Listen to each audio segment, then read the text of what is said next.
peed on my pants and I started sweating and shivering at once. Immediately, I tried picking my phone to call my people. I found that there was no signal and no network connection. The mirror in the room fell and broke. And as if that wasn't enough, the atmosphere shifted mysteriously. The ceiling fan, without any logical explanation, began to turn on its own, spinning slowly as if guided by an unseen force. Simultaneously, the bulbs in the room started dimming and brightening autonomously, creating an eerie dance of light and shadow.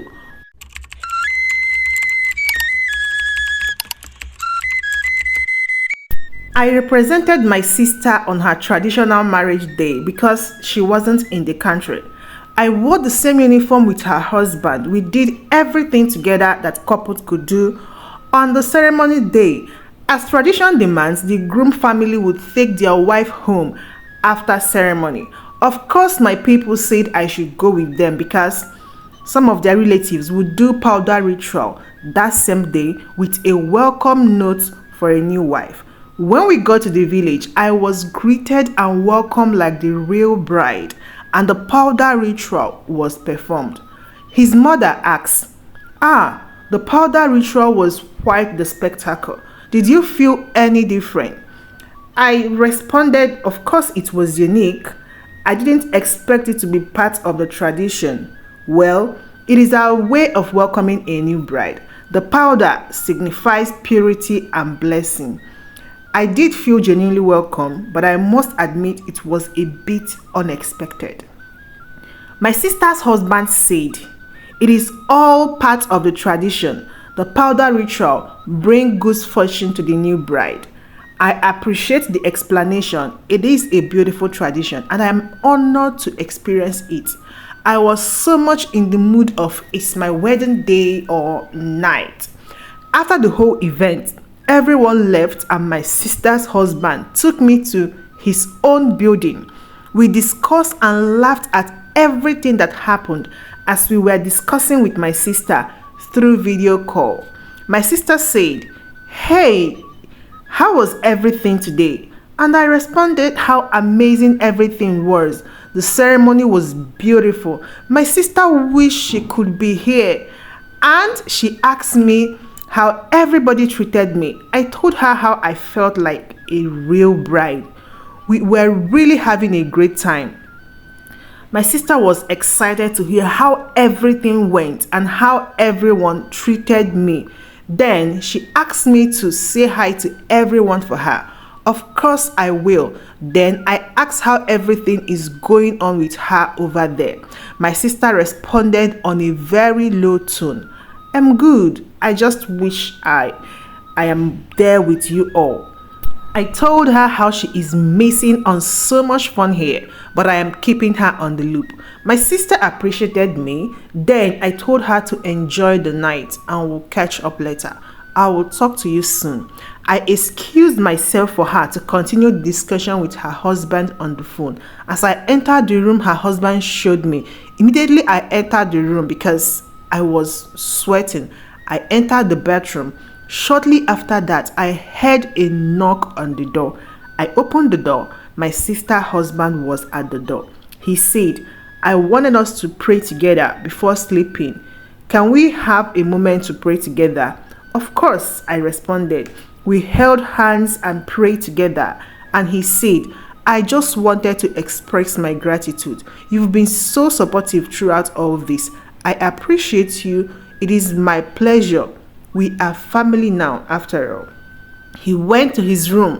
Then we both closed our doors. As I was about to sleep, I heard people talking in a very low tone. Hope she knows she's not going back again. I'm sure she's not aware it was ghosts that did the powder ritual. Few hours ago, I heard them saying, "When did you meet the sister?" A female voice asked. "I met her online and we've not seen each other before, but she accepted to marry me because I was her spec," the man replied. I peed on my pants and I started sweating and shivering at once. Immediately, I tried picking my phone to call my people. I found that there was no signal and no network connection. The mirror in the room fell and broke. And as if that wasn't enough, the atmosphere shifted mysteriously. The ceiling fan, without any logical explanation, began to turn on its own, spinning slowly as if guided by an unseen force. Simultaneously, the bulbs in the room started dimming and brightening autonomously, creating an eerie dance of light and shadow. While trying to make sense of these peculiar occurrences, the wardrobe in the corner of the room seemed to have a mind of its own. It began opening and closing with rhythmic precision, as if responding to an otherworldly command. The creaking sound of the wardrobe adding an additional layer of unease to the already mysterious event. Amidst these supernatural happenings, a sudden gust of wind swept through the room, extinguishing any candle or flame. The air itself seemed to carry a chilling presence, leaving me in a state of shock and disbelief.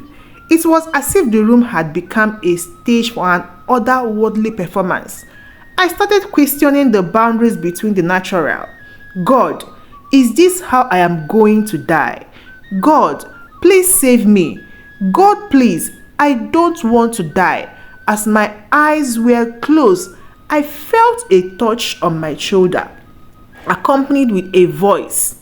I am watching. I screamed and immediately opened my eyes and woke up from sleep. I was dreaming all this while, and I was sweating profusely.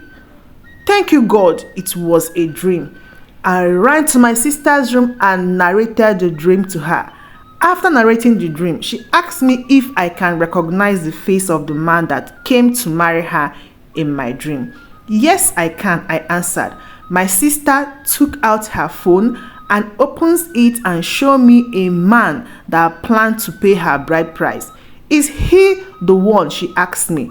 I looked at the picture and it was not who I saw in my dream.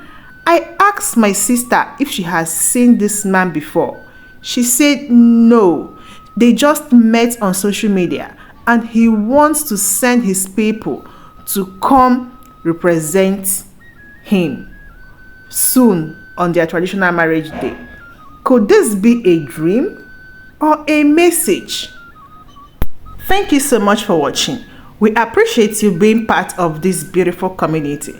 Don't forget to share with your family and friends, and stick around for amazing and beautiful stories we have for you and your family. Till we see you again in our next story. Goodbye.